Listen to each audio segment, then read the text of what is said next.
Caribbean सागर के तट पर वेनेजुएलाई सेना वॉर अपने हथियारों की टेस्टिंग कर रही है। जिस तरफ अमेरिका की वॉरशिप तैनात है, उस तरफ रुख करके वेनेजुएला की सेना तोप से गोले दाग रही है।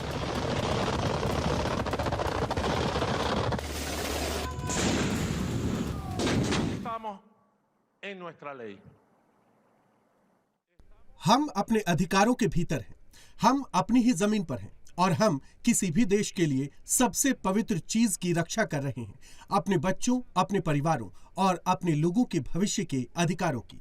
युद्ध, हमने इसके लिए साफ मना कर दिया है। अमेरिका में जनता का बड़ा हिस्सा किसी भी सैन्य हस्तक्षेप के खिलाफ है। अमेरिका में लोग कहते हैं कि दूसरे देशों के मामलों में दखल देना अब बंद होना चाहिए।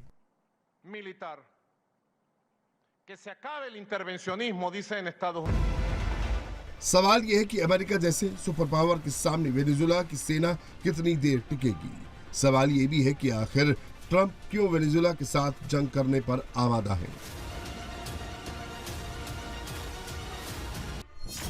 वेनेजुएला से अमेरिका की नाराजगी की 3 बड़ी वजह हैं।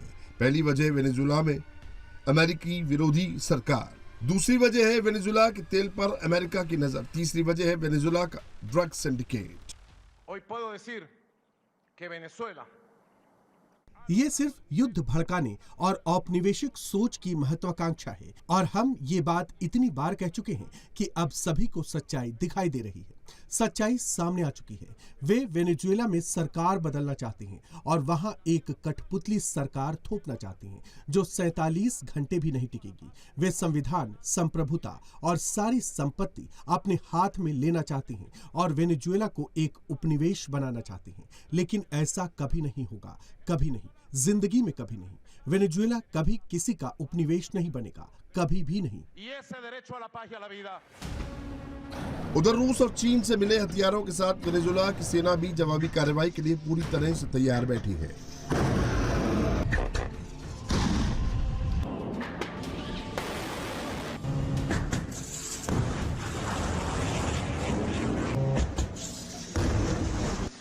उधर के प्रेसिडेंट मादुरो पहले भी ट्रंप को चेतावनी दे चुके हैं। अमेरिका के हर हमले का जवाब देने के लिए उनके पास 5000 से ज्यादा रूसी एंटी एयरक्राफ्ट मिसाइलें तैयार हैं।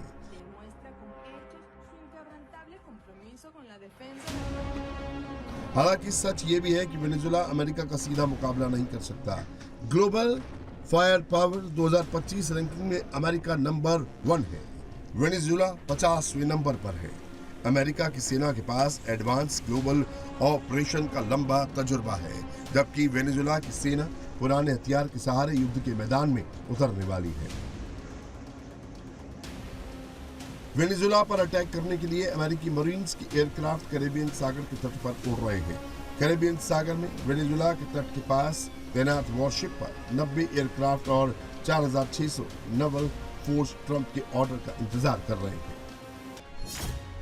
अमेरिका के पास 13,28,000 एक्टिव सैनिक हैं, जबकि वेनेजुएला के पास 1,09,000 एक्टिव जवान हैं। अमेरिका के पास 1790 फाइटर एयरक्राफ्ट हैं, वहीं वेनेजुएला के पास सिर्फ 30 फाइटर एयरक्राफ्ट हैं। अमेरिका के जखीरे में 1002 अटैक हेलीकॉप्टर भी हैं। वेनेजुएला के पास सिर्फ 10 अटैक हेलीकॉप्टर हैं। अमेरिका के पास 440 नवल शिप हैं, वेनेजुएला के पास 34 नवल शिप हैं। इसके अलावा अमेरिका के पास 11 ऐसी एयरक्राफ्ट कैरियर हैं जो चलते फिरते शहर हैं। अमेरिकी राष्ट्रपति डोनाल्ड ट्रंप वेनेजुएला के राष्ट्रपति निकोलस मादुरो पर दबाव बढ़ा रहे हैं। वो ड्रग तस्करी और तेल निर्यात रोकने के नाम पर कैरेबियन सागर में बड़ा सैन्य जमावड़ा कर चुके हैं।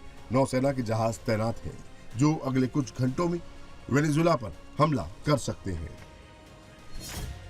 उधर वेनेजुएला रूस और चीन से हथियार खरीद रहा है या मदद मांग रहा है। रूस ने वेनेजुएला को पहले Sukhoi jet S-300 missile system और टैंक दिए हैं। मादुरो ने रूस से Su-30 जेट की मरम्मत, रडार और मिसाइल मांगी थी। इसके अलावा रूस ने वेनेजुएला को बैलिस्टिक और कैलिबर क्रूज मिसाइलें देने की बात कही थी। वेनेजुएला के पास ईरान की ड्रोन टेक्नोलॉजी भी है। हालांकि ईरान, रूस और चीन अमेरिका और वेनेजुएला की जंग में सीधे नहीं उतरेंगे।